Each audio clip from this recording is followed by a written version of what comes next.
رو کا اجرا دیکھیں کس طریقے سے کرنا ہے.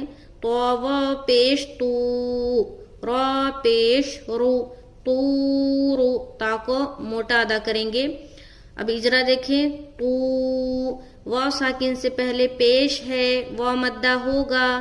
واو مدہ کو ایک الف کے برابر کھینچ کر پڑھیں گے. جیسے تو.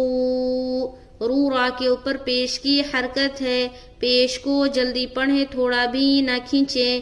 معروف پڑھیں، مجہول آواز سے بچیں. جیسے طورو، طورو. اگر اس حرف کو آپ موٹا نہیں ادا کریں گے بلکہ باریک ادا کریں گے تو یہ حرف کیا ہو جائے گا؟ تا بن جائے گا. تو اسے موٹا ادا کرنا ہے اور اسے باریک ادا کرنا ہے. تو اور تا میں فرق یہی ہے. یہ ہے تو اور یہ ہے تا. تو فرق ہے نا، اسے موٹا ادا کیا جاتا ہے، اسے باریک ادا